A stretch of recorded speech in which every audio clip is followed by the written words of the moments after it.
In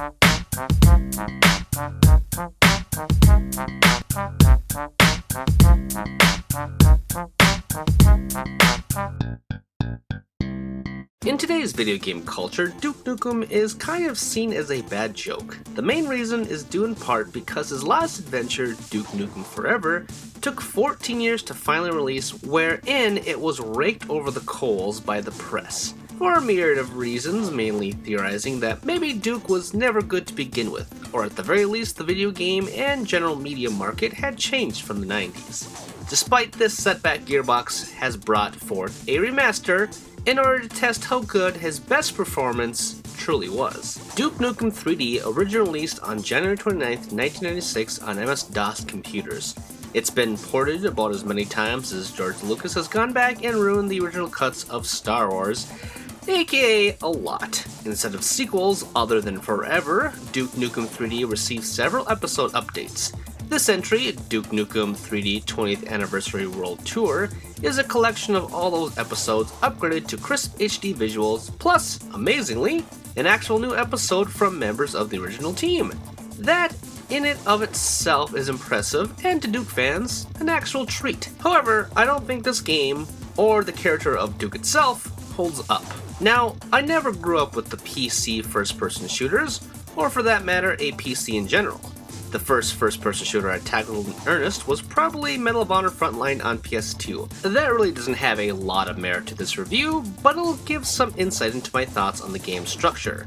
To be as blunt as Duke's jokes, in quotes, it sucks. Levels are poorly designed, similar to how arcade developers made their experiences purposely hard in order to eat quarters. For Duke's case, it was to elongate otherwise short and simplistic levels by hiding key cards and objectives obtusely throughout the stages. That and aliens and pig cops just kind of show up out of the blue and blast you to smithereens. It's not so much difficult as it is an annoying process. The thing I will praise for this game is the addition of the rewind mechanic. If you are said blasted away, you can reverse time to any point in that level. Perhaps you only need 10 seconds to change your outcome, or maybe there was an earlier spot that may prove more useful. It's simple but brilliant, and more games should implement this feature. It may create some balancing issues old school fans may bark at, but who cares? Video games should try to be more open to a wider audience, offering altering styles of play for all types. Options are great, so good on you, Duke. That's probably the only time you'll hear that non-sarcastically. Duke Nukem 3D 20th Anniversary World Tour, if it isn't obvious yet, is bad.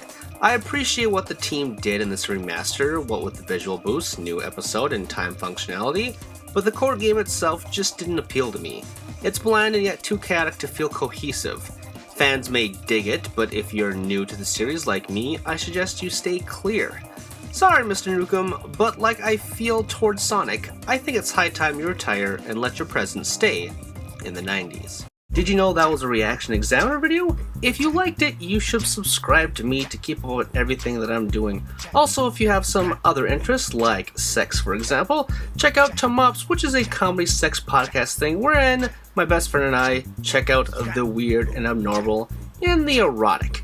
And of course you should support me on Patreon because hey, I want to make the channel better and I want your help to do so. Plus, if you want to check out my writing, check out Game Jerk, where I have archives and new stuff for all projects, okay? You can find all the stuff and more in the description with the links below.